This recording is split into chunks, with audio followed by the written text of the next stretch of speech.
For a 16-year-old named Leo, the world makes sense when it's reduced to binary logic. Inside his dim, humid garage, he operates as the neighborhood's unofficial device whisperer. His process is straightforward. Locate a broken connection on a circuit board, apply a soldering iron, and restore the flow of electricity. It is a predictable system with guaranteed results. The predictability vanishes the afternoon a high school junior named Marcus walks into the garage. Marcus belongs to the popular athletic crowd that typically ignores Leo. But today, Marcus is frantic, placing a heavily shattered, bent, high-end smartphone on Leo's rubber repair mat. The phone belongs to Marcus's stepdad, who uses it for work and is out of town until the following night. Marcus offers to pay double Leo's usual rate for a fast, completely secret repair before his stepdad returns and discovers the damage. Leo accepts the job. He needs the cash to buy a new digital oscilloscope.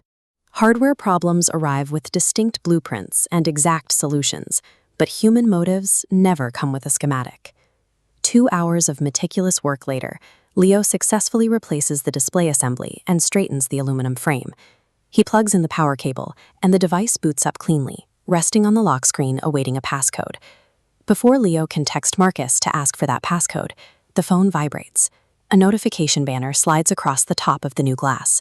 It's a text from the school's vice principal, sharing login credentials for a locked cloud folder containing the upcoming chemistry midterm answer key.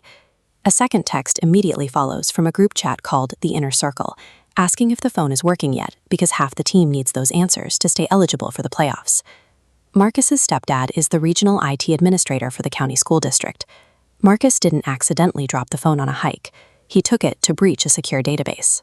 The aluminum frame is straight and the glass is pristine, but the reality of the situation is entirely fractured. By successfully repairing the device, Leo has unknowingly become the gatekeeper to a massive academic cheating ring. Sitting back in his chair, the glow of the notifications reflecting in his safety glasses, Leo is paralyzed. He has to decide exactly what to do with the device sitting in front of him. To understand Leo's position, we can map it out on a branching logic tree. The central node represents a moral dilemma, a scenario where an individual must choose between two valid, yet mutually exclusive moral imperatives. Following the first pathway gives us option A. Leo minds his own business. He hands over the fixed phone, collects his cash, and pretends he saw nothing. This prioritizes customer confidentiality and his personal safety. But mapping the outcome reveals the cost. Silence equals complicity. By allowing the cheating ring to proceed, honest students who studied will be pushed down the grading curve, penalizing them for playing by the rules. The second pathway is option B. Leo takes the phone to the school administration and exposes the texts. This path prioritizes absolute fairness, honesty, and justice for the student body. The cost here is entirely personal. To achieve justice, Leo must violate the privacy of a device he was hired to fix, destroy professional trust, and invite severe retaliation from the varsity athletes. Neither option A nor option B offers a clean, victimless outcome. To resolve the circuit, Leo has to engineer an entirely different solution. That evening, Marcus returns to the garage. Seeing the perfectly restored phone on the workbench, he sighs with intense relief. He pulls a thick wad of cash from his pocket, telling Leo to keep the change. Leo doesn't reach for the money. Instead, he slides the phone across the workbench, face up. He tells Marcus the screen works, and so do the notifications, confirming he saw the texts from the vice principal. Marcus gets defensive, insisting Leo take the cash and forget about it.